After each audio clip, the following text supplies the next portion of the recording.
Good morning, good morning, good morning. Good afternoon. We're a little late today. But it was for some reasons. We had some scheduling happens, and we have to announce our inactives a little late this morning. Vic Jr. will be back next week. He's doing all right. Everything copacetic. No worries there.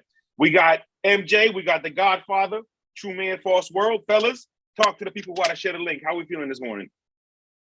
Hey, we a little far behind, so we're going to save the pleasantries to just get it to football. Yes.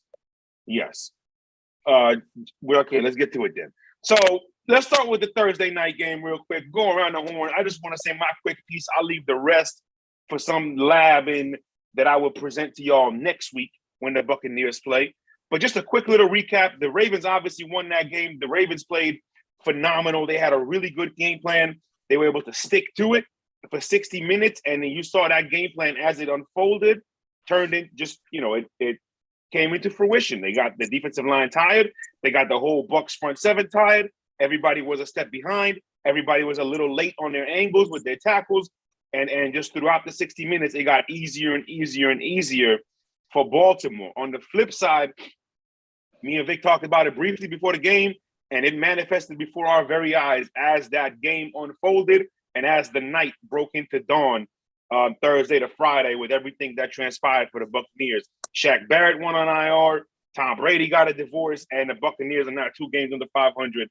Heading into November with no identity, no real strengths, and a lot of weaknesses. And it's going to be a problem moving forward. The only thing I want to say, and I usually don't get caught up in what he is saying and what she is saying, but hey, I'm on the road a lot. I'm going through different sports radio programs, and there's this general theme of let's turn on Tom Brady. Oh, we told you about Tom Brady. First of all, you didn't tell us nothing because the man is 45 years old. Like, there's nothing left to be said about him. The only thing I will say, where people are getting a little too far ahead of themselves, is calling him a terrible quarterback. Is he the best quarterback in the NFL at the moment? No. But he is still a top 5 quarterback. It's just for him to drop off from the throne. This is what it looks like. This is exactly what it looks like. You go from football god to citizen, to mere mortal. And that's all that's happening. And I will elaborate later on why I think he's still a top 5 quarterback. But give me your quick thoughts, MJ, on the Thursday night game and what you saw from either team. Just the main thing is usually you're the last person in the room to know when you lost a step. But even Tom Brady losing a step, like him losing a step is still like a formidable quarterback that can still win you a Super Bowl. It's just no longer I'm just going to put the team on the shoulders and just pick guys apart. Because everything is just like probably a second or two slower. But once again, no training camp, only 2 games preseason. Relax. People keep forgetting how important that is. The lack of continuity. That's for everybody, too. Shouts out to the Ravens. I'll give more props to the Ravens because right now they're figuring out a way to be able to just get the best out of the players that they have and play guys to the strengths. As a coach, all you can do is work on the weaknesses behind the scenes and play to the strengths when it's time to go to war. That's all you can do. Yep. So as long as, you have a system and a strategy that is moving you forward and getting you those victories, because each victory count now. Now we're in about week 9-ish. Every victory counts. Facts. Now, all bets are off. Everything counts. This is where the separation comes. So I can still see the Bucs going on a run. It won't be these next 2 weeks, but if they split these next 2 weeks, I could see them going on a run and being possibly 11-6 or 10-7 and still sneaking in the playoffs. Right. No doubt about it. I don't disagree with that at all. To your point about he's no longer Superman. He can no longer get it done with just a serviceable NFL player. Well, yeah, he's 45 years old, and it's not about the receivers. That's the problem. He doesn't. That's the problem. At 45 years old, you're damn right he needs protection. Jerm? Let me take another perspective here. This is really, really easy for me. I just think that he doesn't have the same mismatches that he had before and receivers are very, very overrated in a lot of different ways. I hate to be the person to keep drilling this home. Receivers is not what win you championships. They're just not. They're just an expendable position. It's a position of many different type of little nuances that do not create the best matchups for the quarterback in that situation. Because if the quarterback can deliver the perfect ball and the receiver doesn't catch the ball, then guess what? Does it really matter what the quarterback just did? Mm. Unfortunately, Mike Evans is a good player. Problem with Mike Evans is it's just inconsistent. Chris Godwin, he's a good player, just not that dude like that. They have good players, but Gronk was the piece that made them different. Gronk was the different piece. When you don't have anything different, just like back in what was that, 2012, 2011, and Hernandez was a different piece. You had Hernandez and Gronk. You didn't have anything special at receiver. You had tight ends and running backs that were pretty much decimating everything in their way, causing so many mismatches and so many problems that it was pretty much like, you know what? Let's try to take them away. Then the receivers were able to win some one-on-ones. So you have to take all of that into consideration. This Bucs teams just doesn't fit right now what the current NFL is probably going to look like in the next 4 years. It's going to be more about the tight ends, more about the running backs, and less about the receivers. If we want to go a step further, look at the Philadelphia Eagles. Even though they have A.J. Brown and Devontae Smith, what is a lot of their volume coming from? Tight ends, running backs, and the quarterback being able to be mobile in certain key situations.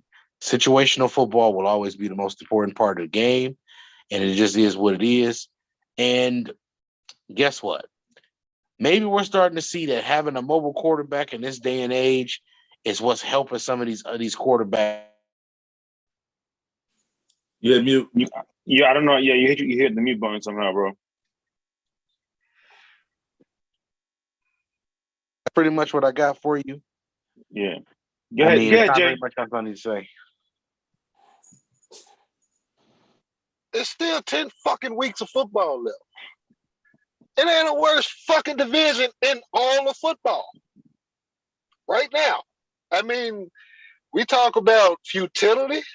The NFC South, Jack, Atlanta and Carolina are playing for first today. Mm-hmm. Just here in week 8. We still got a long time to go. Now, as far as Tampa goes, can they make a run? Sure, they could. A lot would have to come together, but they could. All of which, you guys have pretty much touched on to start. But I think they had a window to win. They won, and the window closed. And the window closed. Yep. That's sports. That's sports. It is. And we've talked about this in both of the sports that we cover. Oh, yeah. 94 feet of life views from the 22. We always talk about the window to win and how small it's gotten from where it used to be a decade ago, 15 years ago, 20 years ago, long even before free agents. We even go back before free agents and talk about that era. You know what I'm saying? So they got it done. So it's like, what more can we really ask for from that organization? Yeah, it's going to be time to reload. Just like Jeremy said, this roster is not designed to be conducive to winning in the NFL going forward. And that's okay. Of course. It's okay. It is what it is, Like you said, it's a window. Short and sweet with mine, man. I mean, we talk about it all the time, Jay. Most NFL teams, realistically, once your window as a roster is 3 years. Most. The reason New England's was open for 22 years is because they had the best quarterback and the best coach. And that rarely happens. To your point, Jay, about everything moving forward, Ryan Jensen should be back for the next week's game, and they're playing the Rams next week, and then they're playing the Seahawks. So they have a real shot of being 3-7 or 5-5 heading into their bye. It's really up to them, but 5-5 obviously will be a lot better. Hey, we've seen before I go. We've seen a Carolina Panthers team at 7-8-1 win the NFC South, and make the divisional round because they won the wild card. Yup, most definitely. It can Most it can definitely. happen. Jerm said it a few weeks back. Just get to the part. Yeah. And then Jay, you talked about the division. That's where we're going to lead off today's action. You got the Carolina Panthers at the Atlanta Falcons. Over under is 41.5, -4. Are the Atlanta Falcons? They favored. No Cordero Patterson, no Casey Hayward, no AJ Terrell, but they are still favored. And to tell you the truth, they should be favored.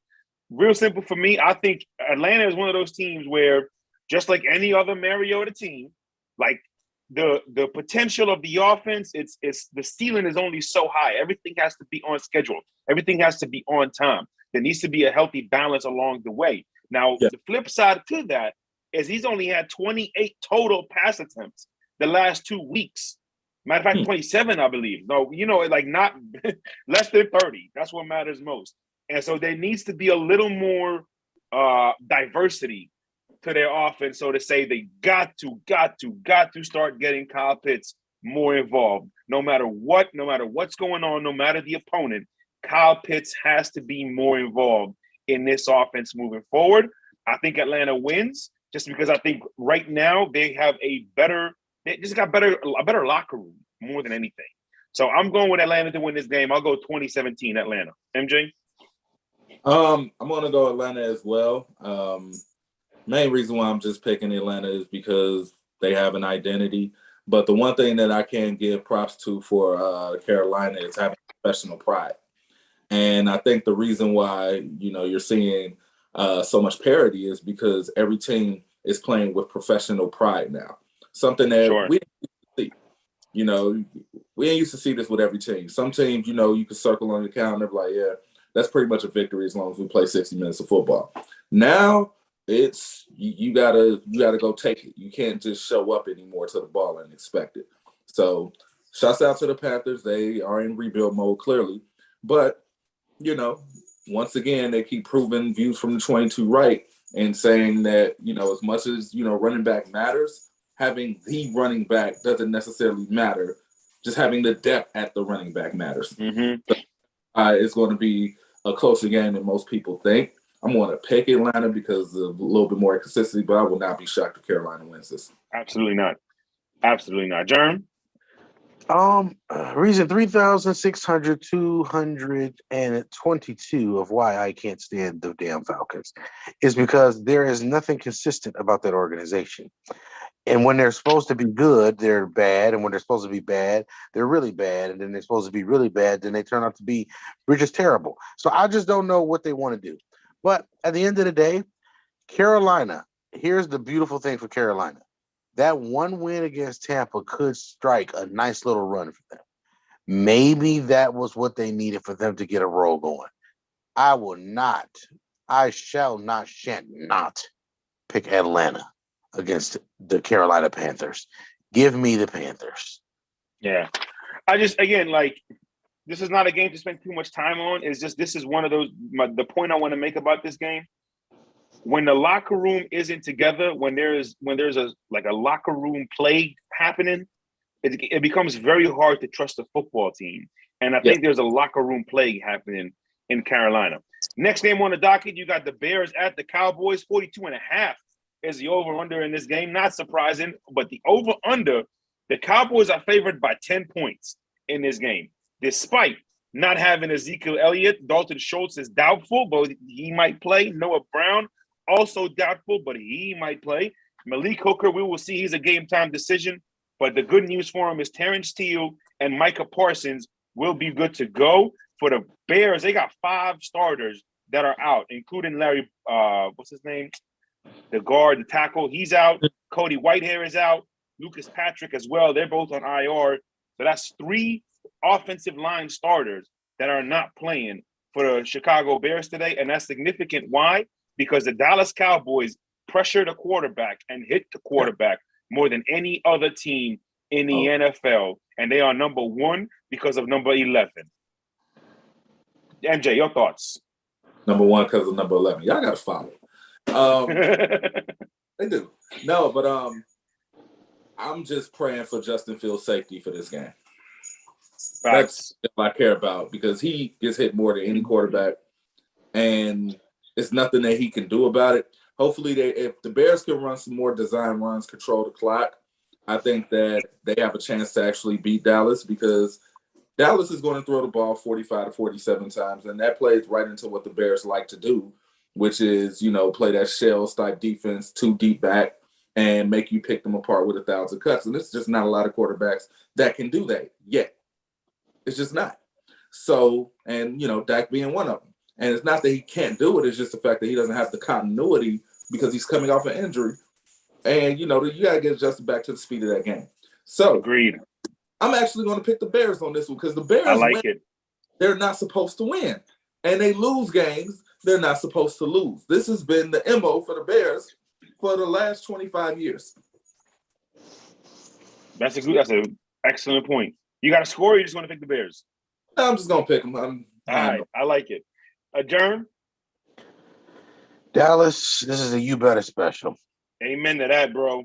Amen because to that. Tony Pollard should be able to do whatever he want to do today, and CeeDee Lamb should be we should be scratching discs all day. We should be scratching these DBs. It just is what it is.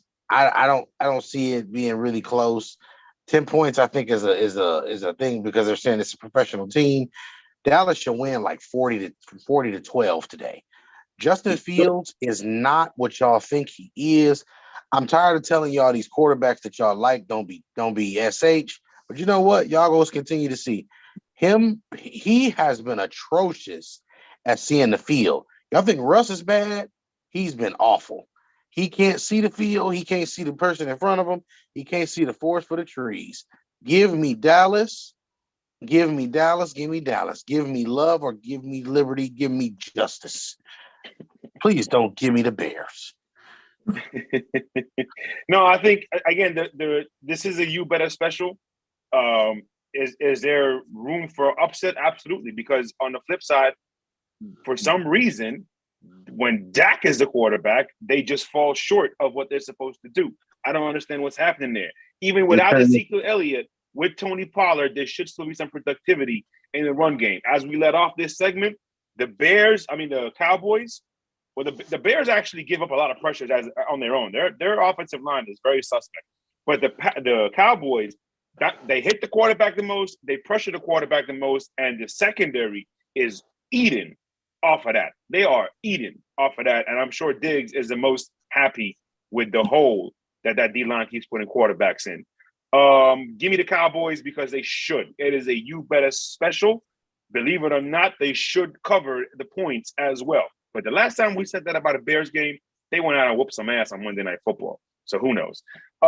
Miami, Detroit, over-under is 52. 3.5-point favorites are the Dolphins. I think the Dolphins, clearly you see the Dolphins. The locker room of the Dolphins, despite what happened with the Tua thing, the locker room of the Dolphins is almost polar opposite of what's happening in Carolina. When Tua is in there, when Tua is starting, when Tua is the quarterback, the Dolphins just have a whole different energy to them as a unit. And as an old coach said, 52 men together can't lose. I'm going with the Dolphins to win this game by about 14 points. MJ? I got the Dolphins as well. I'm not going to spend a lot of time on this, man. That hard knock life curse still exists. Yup. No doubt about it. Germ? Give me the Dolphins as well.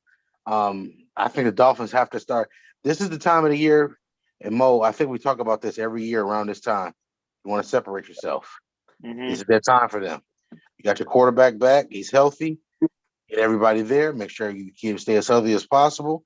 And let's go rip off some wins in a row so we can get back to the division lead. Give me the Dolphins. No, amen. No, I agree with that 100%. Next thing on the docket. Are the Lions still number one in scoring? It's a funny one. Is this thing on? You are not about to Jake Paul the Lions live on TV, man. Not you're not. I was just asking. I was about to go down to WZUP radio, down there, say, what's up? Yo, oh man.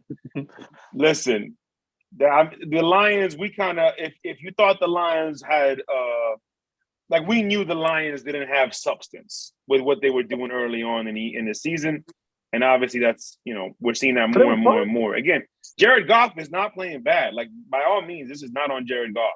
Nope. There's just they just next game, inept. yeah. They learned departments.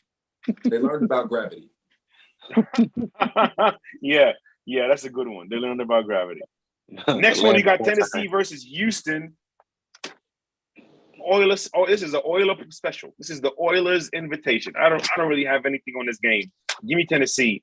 The Houston Texans are like 1-4 or 1-5. Believe it or not, they're not playing that terrible, but they're not good enough. They are inept. MJ? The Texans are actually 1-4-1. Oh yeah, that's right. They tied. So they tied. Probably should have won. They end up tying it. So Tennessee is going to take care of business. There's nothing to talk about here. Yeah. Derek, hand them the ball off. Get the hell out of his way. Tannehill, just throw it open, man. This is not a hard football for you guys. Do what you're supposed to do and get out of there with the victory. I think y'all still only win by 7 points, but y'all still win. Give me the Titans. Germ? Titans, man. I ain't about to waste too much time with this. Titans, man. What's the next game on the docket? Next game on the docket, my friend, is the Washington Commanders versus the I can't even say that name like with a straight face. I just can't do it. The Washington Commanders. I can't do it. Washington, man. FC Washington. Yeah. FC Washington versus the Indianapolis Colts, who don't know what they want to do either. Over under is 40. Washington 3-point underdogs. Sam Ehlinger is the starting quarterback moving forward for the Indianapolis Colts. Cool. Matt Ryan has been benched. And while the thought might be, when Matt Ryan got injured, so that's why, no. Apparently, this move was happening one way or another. The Matt Ryan injury was purely coincidental. So when Matt Ryan is fully healthy, he will not be the starting quarterback moving forward for the Indianapolis Colts, which makes me wonder, WTF. Where's Give me the Commanders. Where's the falafel? Hey. That's what I'm wondering. Where's the falafel? I ain't had that. Just wow. So y'all I know. would rather talk about my Mediterranean food, partaking as opposed to this game. See, you in Chicago, right? Yes, I could use a good chicken gyro right now. Yeah, with rice Middle Eastern food in America. Chicago is top 5. Shoot, I got a little money right now. I might even get a baklava for dessert. Who knows? Hey, might just get man. What? That's how much I feel about this game. I'm talking about. You ever had the baklava with the cheese? The baklava could be stuffed with either cheese or nuts, depending on how either walnuts or pistachios or cheese. I've had the pistachio and the walnut, never the cheese yet. I'm gonna try the cheese probably in the next. Yeah, I'm gonna try that. So cheese is phenomenal. I'll take the Commanders.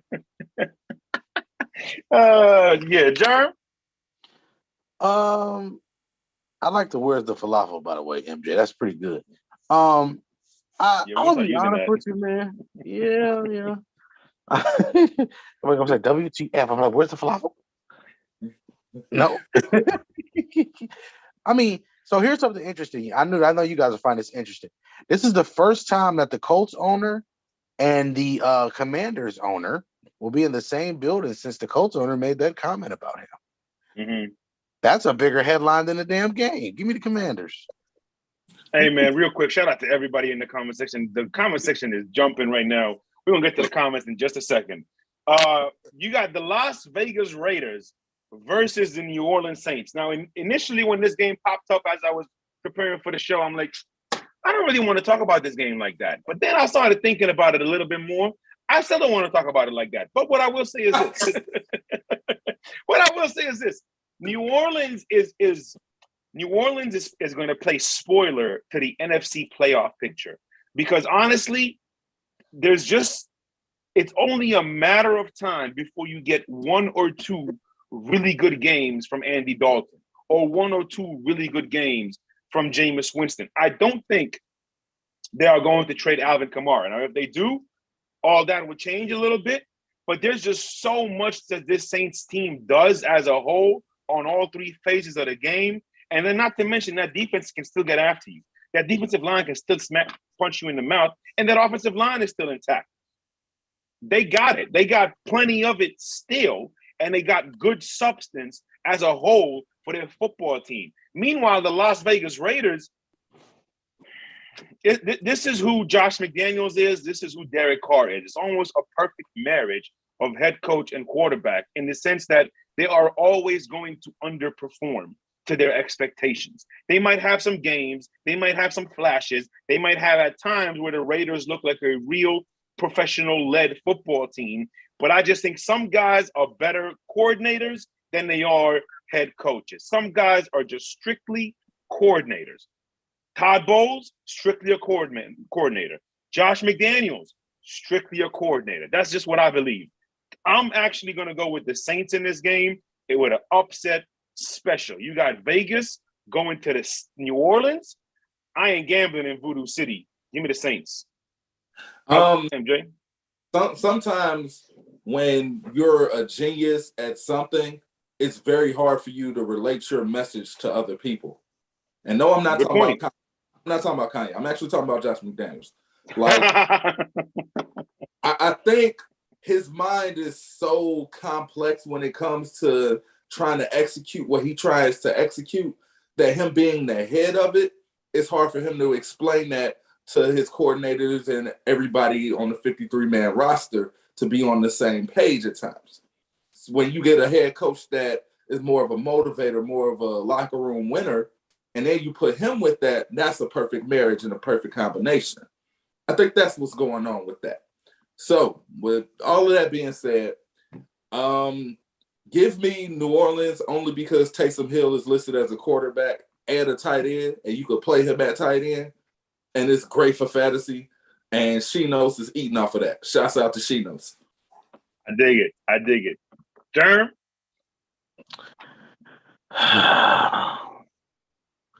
New Orleans, man. One of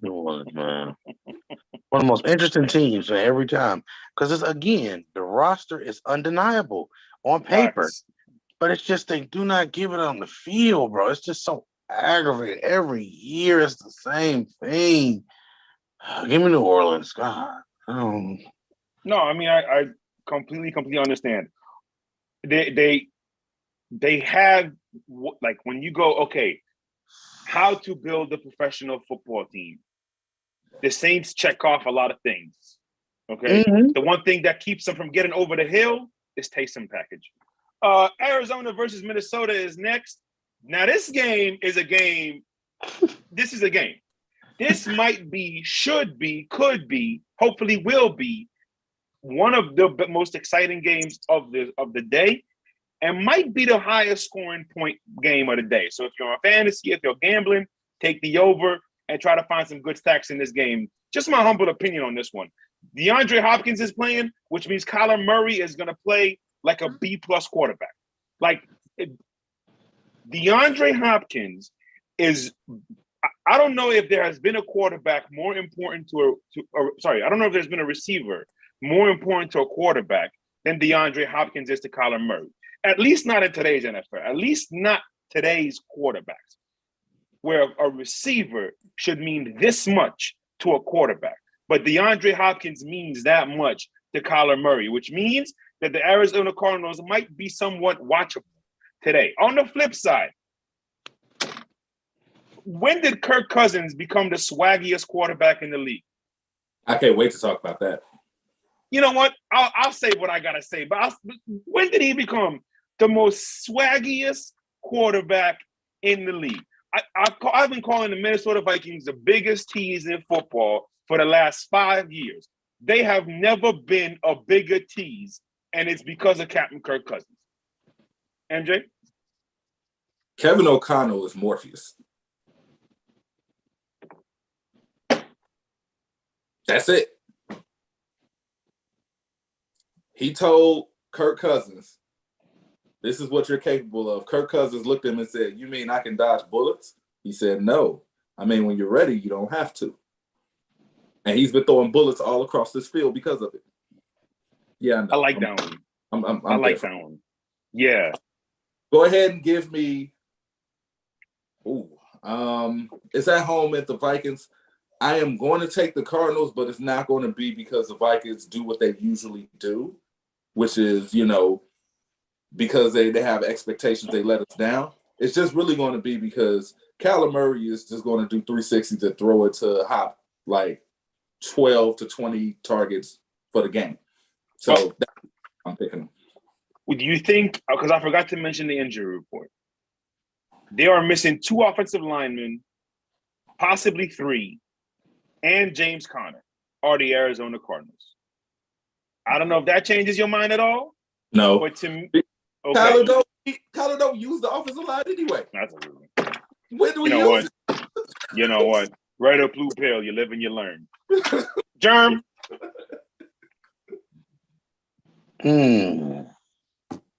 Mo did again, huh? So I guess I'm gonna take the Vikings. I'm gonna take the Vikings because at this stage in the year, I think the Vikings need this game more than the Cardinals do. The Cardinals division, they can still end up winning it some way, shape, or form here in the next 6 to 8 weeks. The Vikings, however, you're in a situation where I think you would want to win your division because I think you want, if you get that potential chance this year to ride yourself into the playoffs and try to get hot, it's time to do it. Mm-hmm. Let's start trying to string together some wins. Let's get this, fix our defense. Let's fix our posture, and let's get to right to where we need to get to, and that's the winner's circle. Give me the Vikings today. And they can win this division very easily, and we'll talk about that, but they can very easily win this division. Next game on the docket, I bet y'all you wouldn't, if I told y'all heading into this weekend, we got a matchup of win streaks, I guarantee you this wouldn't be the game you thought of. We got a matchup of win streaks in this game, and it is the New England Patriots going to the New York Football Jets. The Jets are on a 4-game winning streak. Yes, they are. Bill Belichick is on a 12-game winning streak against the New York Jets. So which one of those will be gone and which one of those will be moving on? Just a little thing here. Bill Belichick has a history of losing winning streaks on Halloween weekend. Look it up. I didn't even look this up. I didn't read this nowhere. I just noticed that he has a history of losing winning streaks on Halloween. Shout out to rookie quarterback Ben Roethlisberger, circa 2004. Fellas, I think this game is a little more intriguing than we wanted to believe. Number one, New England can still catch a little bit of a hot streak because, like New Orleans, there's a lot of substance to the New England Patriots football team. I'll leave it right there. The New York Jets, they're exciting. They're doing a lot of things well, but they just lost a big part of why this offense has been able to put up points in rookie running back Breece Hall, who, as my boy Vic Jr. been telling you all, was well on his way to winning rookie of the year. I think this game is going to be exciting. I think this game is going to be a competitive game. It's going to be a grind you out type game. Believe it or not, it's going to come down to the third phase of the game, which is special teams. Just my opinion here. This is how I see this game playing out. While the Jets, believe it or not, have been better at their special teams than the New England Patriots, I do think Bill is going to come in here just a little more amped up to beat these Jets as they're flying high and knock them down a little bit. That's a low-key bar. I'm going with the Patriots for one more week. Give me the Patriots 2019. That man said one more week. All right, so. It's day to day right now, I told them, listen, I'm ready for a relationship, but, we could see where things go. We could start it back up, go on a couple of dates and whatnot. That's the key, man. You gotta continue to keep dating. Never mind. So I'm gonna say it like this because I'm looking at this Patriots and Jets game, and both of them are in a situation where they never lost. But the real loss that I'm worried about is, will Bill Belichick lose his locker room if they lose this game? I don't know his record after getting blown out, the next week going into it because he doesn't get blown out much. But them losing this game, especially if they lose it convincingly, I'm wondering, is he losing the locker room? Not in the sense in which they don't respect him, but just in the sense they stop believing that they have enough. And reality starts to set in.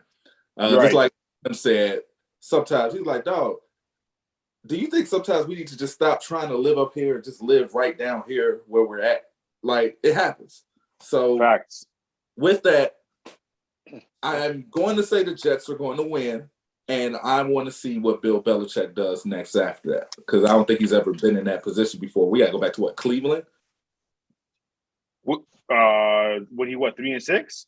No, not the 3-6, but just, losing streak, just don't have enough, and you trying to coach it better. We got to go back to Cleveland. Yeah, it's been a while. And, okay, I'm sorry. This is the last point. This is one more point I want to make. This is why they are both considered GOATs at their sport.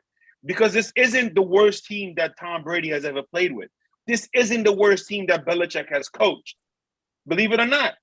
No. But it's just when those two were together, a lot of the things that you needed, you didn't really need. And a lot of the things that they had were just considered luxury because those two were that good. So it's not a coincidence that you're seeing these two guys right now, as they keep going further from each other in their careers, not have the same success being sustained. Sorry. No, you're good. Just give me the Jets. Okay. Give me the Jets. Nothing further. Nothing further, nothing more, nothing less. Give me the Jets today. Run the football. Let's make this a grind out muddy game, like you said. Let's roll. Let there be air yards from the quarterback. And yo, to your point, MJ, to your point about Belichick losing the locker room. Last week reminded me of Eagles, Patriots, Malcolm Butler Super Bowl. That's what that reminded me of. Where Bill Belichick decided to say, "Hey, look at me. Hey, I'm going to pass George Halas's record against the Bears by taking out the quarterback that I spent the highest pick on a quarterback ever in my career. I'm going to take him out and present you with Bailey Zappi. Bailey Zappi is going to get me past George Halas on most wins of all time." And it backfired on him. Yes. And Bill, the things you could get away with for the last 22 years, you cannot get away with anymore. And he needs to learn that. Next game on the docket, you got this one is a prime time 1:00 special Halloween treat. Ain't no tricking about it. Pittsburgh Steelers at the undefeated Philadelphia Eagles. Alexa, play Mary J. Blige Family Affair for my girl Tanya Rogers, please, because she's got her beloved Steelers playing her beloved cousin. They playing family. It's a family affair. You got Pennsylvania versus Pennsylvania, East versus West, and you got Tanya who just don't know what to do today. She's gonna root for her Steelers, but don't mean she's not gonna cheer for Jalen Hurts. So I wish we could have like a hidden sky cam on Tanya for these next 3 hours, because I guarantee you that's must-see TV. The significant injuries in this game. For the Eagles, Derek Barnett is on IR. He's still on IR, but nobody else of great significance really missing for the Eagles. For the Steelers, Larry O is out. That's a big deal. Josh Jackson is out. Kind of a big deal. Jern, we liked him coming out of college when the Packers drafted him in the second round. And then Chris Boswell, the kicker, is also out. And then Levi Wallace, former slot cornerback for the Buffalo Bills, he's also out. So these two guys, Josh Jackson and Levi Wallace, they're not great, but they are a reason why the Pittsburgh Steelers defense has been a little better in the passing attack. And the big news for Pittsburgh, TJ Watt will be back soon, ladies and gentlemen. So that is, he tried to give it a go for this game. It's not going to happen. They kept him on IR, which I think was a smart decision. But if Pittsburgh can pull this game off somehow, some way, heading down the stretch with a healthier defense, with a more confident offense, it could lead to some things for them in the AFC moving forward. I'm not going to give my prediction just yet. I'm just going to let MJ take it away. To me, MJ, what this game comes down to is simply this. You got the Pittsburgh needs to play mistake-free football, and they need to force Philly into a lot of mistakes. And that always causes for a unique clash when these two kind of teams get together. Go ahead, bro. All I know is that ketchup don't go with steak. It sure don't. It don't. It sure don't. Just the thought of pouring ketchup on a Philly cheesesteak is just completely disrespectful. So Facts. Just thinking that in my head just tells me how different these two places are. However, I love it. Pittsburgh, ketchup goes great with fries, which is a good side to the cheesesteak sandwich. So if Pittsburgh could control all of the sideline, watch me.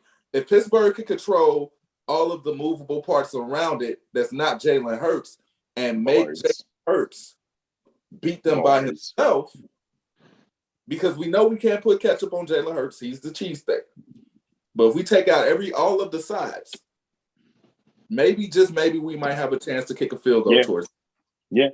Because really, you like the cheesesteak, the steak that is put in a Philly cheesesteak, like, you're not just gonna eat that by itself. Like, you might have one or two scoops, but really, it ain't all that. And man, to your point, right?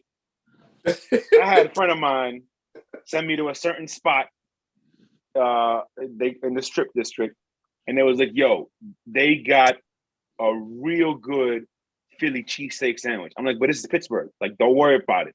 This dude makes a proper Philly cheesesteak sandwich. So I went, I had it the first time, and I was like, yo, this is kind of good. Okay. But I was hungry. I was super hungry that day. I was like, I'm going to try it again on a time where I am just okay hungry, right? Right. So I took a bite, and I'm like, yo, is this ketchup? So I go inside. I'm like, what y'all put in here? He's like, oh, it was just ketchup and mayo. That was it. Never had that sandwich again. Because at that point, that's all I could taste. And it was ruined for me. Disrespect. The disrespect. I'm going with the Eagles just because I remembered that I had a terrible Philly cheesesteak from Pittsburgh. Give me the Eagles, but I expect this game to be close, and I would not be, because all week I've been wanting to pick the Steelers. But give me cheesesteak with no ketchup, just grilled onions and peppers. Okay. Could be. Yes, I'm going Eagles, but it's plus 11. So if I'm gambling, I'm going Steelers with the points. I'm being honest. No doubt about it. Jeremy, anything you want to add? Just give me the Eagles. No, I do not. No, okay, just better not. You better not. No. Here's the thing. The Eagles. I'm not even an A1 steak sauce guy. I'm sorry, Jeremy. We gotta talk about this real quick. Like there is a certain etiquette that's gotta come with steaks. All right. Don't say, oh, I like steak, and then you dipping it in A1 steak sauce with every fork. You don't like steak, you like A1 sauce. Okay, get it in a little half a cup and go about your little way. Steak is meant to be savory, it is meant to be juicy, and it is meant to have a little pinkness in it, or a lot of pinkness, but there's got to be some pinkness.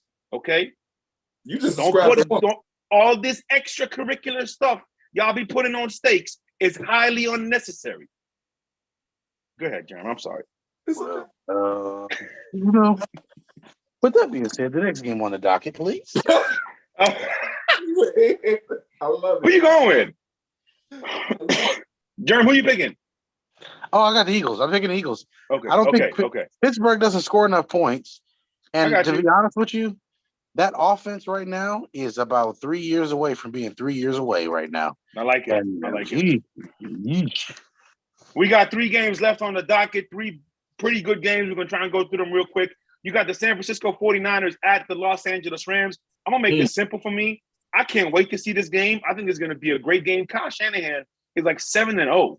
versus Sean McVay in the regular season. Jimmy Garoppolo just doesn't lose to the Rams in the regular season. I don't really understand what's happening. Now, here's what's happening on the football field for both of these football teams. On the 49ers side, they have depth.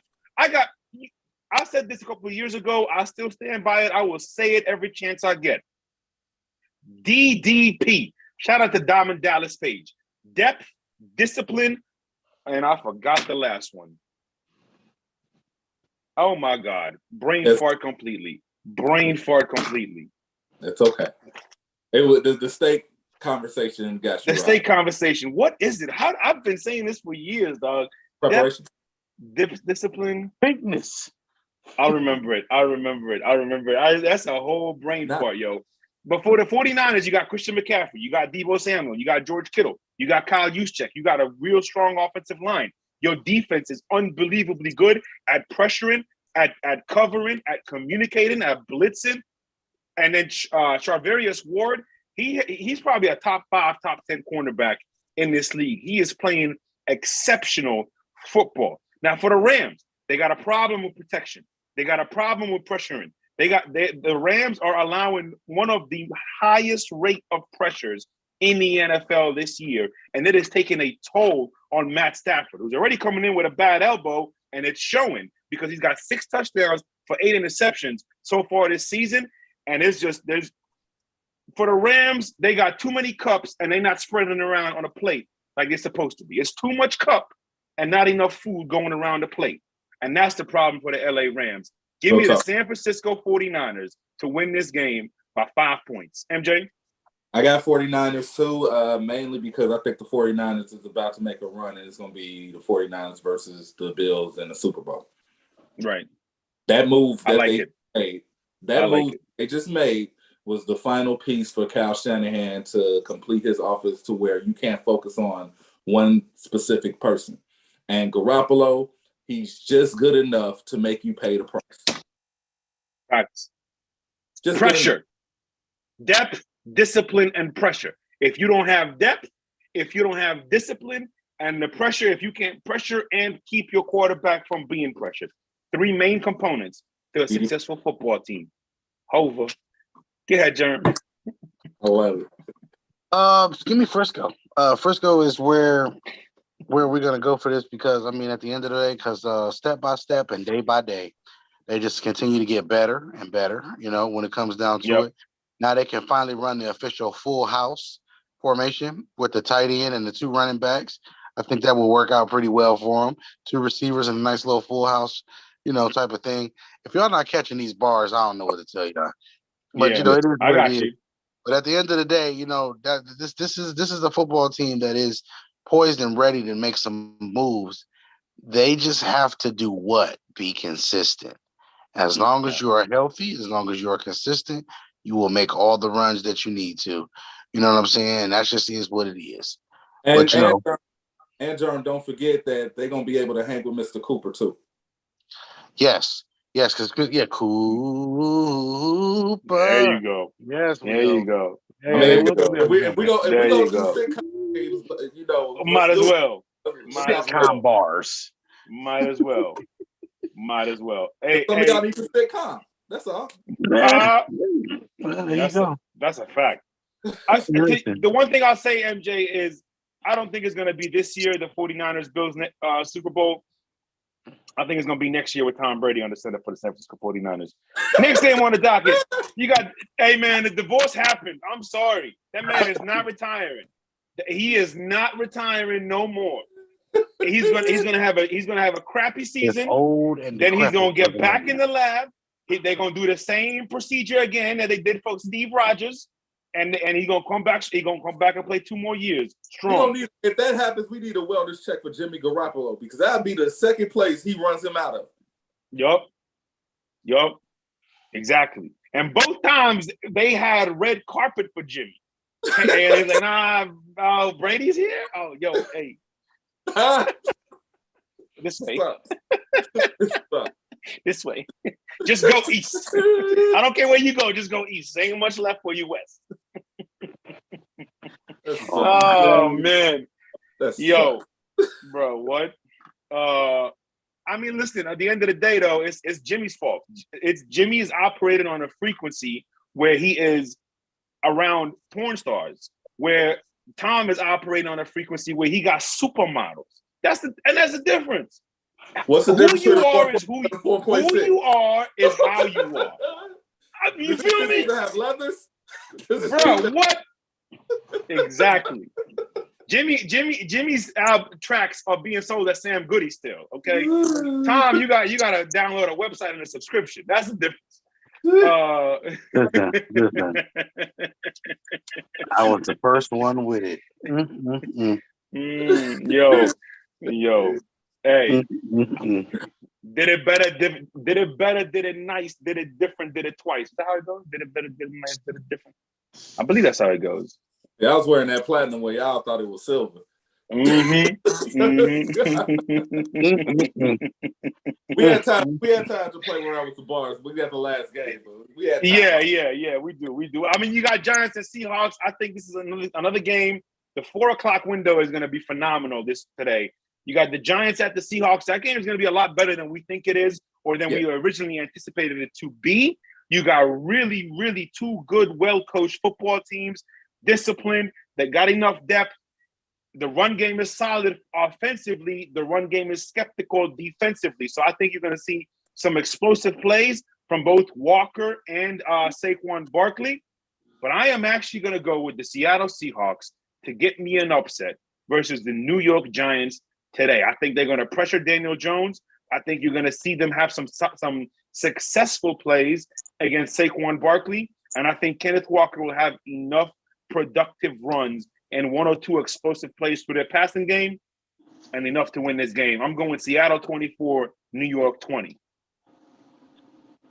Give Pete Carroll his flowers and give me Seattle. I dig it. Definitely. Most definitely. Germ? Chalkboard Germ? Here's my thing, right? Mm-hmm. What if I told you that this game being this significant at this point of the year would be really, really interesting because we got Geno Smith versus Daniel Jones, and then we got Hit the Quan versus Mr. 1 Cent, but Mr. 1 Cent ain't there. So it would have been a draft class type of thing right there, the running backs that were taken in that draft or whatever the case is, and how both of them are eerily similar and very, very productive. But shouts out to Penny. Hope he comes back healthy and can at least get 5 to 6, 7 years of good health, so we can show the world that he's a great player. That being said, the Giants do 3 things that make them a contender. They stop the run, they pressure the quarterback, and they are doing a very good job of protecting their own. Mm-hmm. So now that we're doing that, and now that Mr. Barkley is playing decisive, we have a whole nother thing because that offense is a balanced breakfast. That's a balanced breakfast. You got your steak, you got your eggs, you got your hash browns. You know what I'm saying? If you like ketchup on your hash browns, I still got questions. But at the end of the day, ketchup, hash brown, ketchup for the squares for the hash browns, and then you also have that nice crisp wheat toast that you have with the nice light butter on there. They cut up very nice.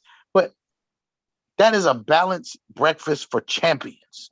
Is what the Giants are right now. If Daniel Jones can just be a little bit better on first and second down. Mm-hmm. Notice I didn't say third down. On first and second down. You're talking about a team that is going to make a run because they have everything else that they need.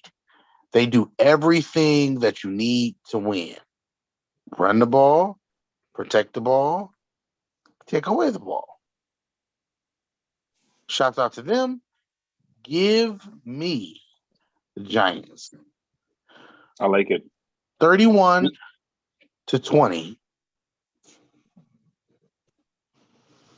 31-20? Yes. Okay. MJ, did you give a score?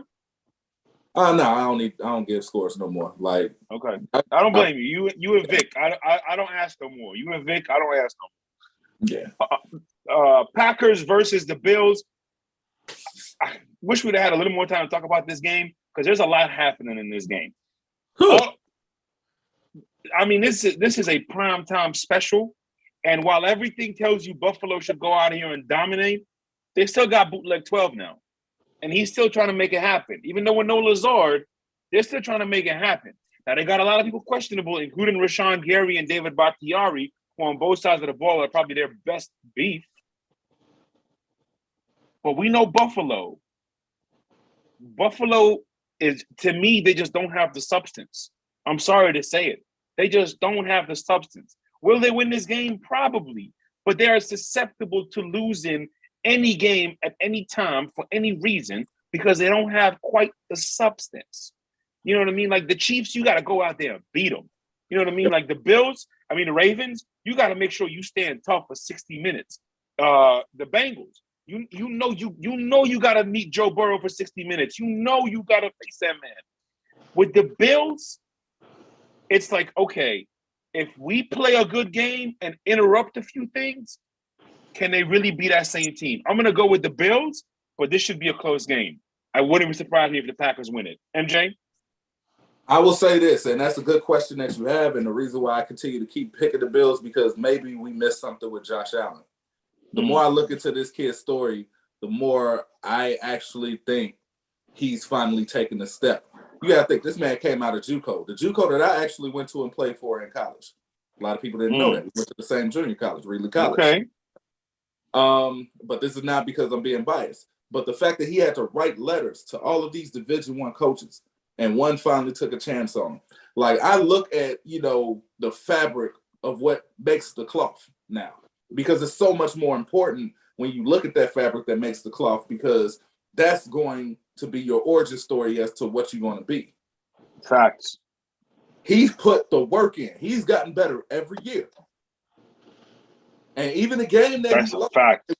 even the game that he lost, it wasn't him. It was just a couple of things just didn't go right. And they're still 5-1 right now. So even as they're figuring it out, they're still doing just enough to win games. So with that, yeah, I'm going to take the Bills, but that's the reason why I think it just might be their time. And then, the cheat code is Von Miller. Definitely. Von Miller is Lawrence Taylor-esque when it comes to just having one guy on the field that just disrupts everything you even do on the field.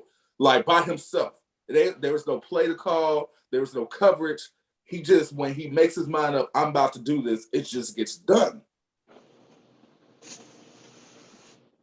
And I think the point with Von Miller is, like, the teams, I just want to talk about, because you mentioned him. The defensive line, the defense as a whole gets better everywhere he goes. And I don't think that's an accident. Like, Von Miller is well on his way to being not just first ballot, but like Mount Rushmore defensive status. Yes. Especially if he gets a Lombardi to Orchard Park. You could forget about it at that point. They might retire his number. You know what I'm saying? Germ. Yes. Your thoughts? I will be all the way real. Okay. This is one of those situations where I could see Arrogant Aaron having a 400-yard game. Yeah. On 25 of 30 completions with 4 touchdowns and 400 yards. But then at the same token, they still lose. I just don't know what to expect from the Packers. Like, all of the talent that people said that they lacked all these years, bro, I don't know. I don't know. But the one thing I do know for sure, and I do know for certain, is that Joshua Allen has come to play football. And he's trying to show y'all he's arrived. Yep. So give me Joshua today. Give me Joshua over Aaron. And this score, I want this to be a shootout. I want 37-35 Bills. Yep, definitely. Most definitely. I want to see a high-scoring game.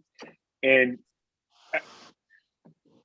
I think for the Packers, and we're going to wrap up the show, I think for the Packers, they're going to probably come in with this philosophy of let's get our running backs 60% of our offense tonight. And it's just their success is going to be dependent on Number one, the position that Aaron Rodgers has him in, and number two, how well that offensive line can play against a pretty stout Bills defense. So, any final points, fellas, before we close it out? Hey, shouts out to the comment section. We still got Yes. and it's football being played right now. So Yes. y'all can be anywhere in the world, but y'all here with us. So salute to y'all for being patient with us and going a few minutes over. But hopefully what we said could win y'all some money on FanDuel or what have you. If not, Ono says we know responsible. Amen as well. We play to what your life can handle. Dion, does the underdog and low expectations for the Packers change the environment for the Packers? That's up to them, honestly, Dion. That's up to them. If they want to use that as motivation, that's up to them 100%. Category 5 Storms said that he was just listening to my favorite rapper, Nas. One more comment out of you like that, Josh, and we're going to relegate you to a tropical depression. Okay? Come on now. But shout out to everybody in the comments, man. Carlton in there, Big Shot in there, the First Lady in there, Jerry in there. There's a lot of people in there. Ty in there. Shout out to Ty. Be safe on the road. We appreciate y'all. We love y'all. Enjoy the games. Take us home, True. 22.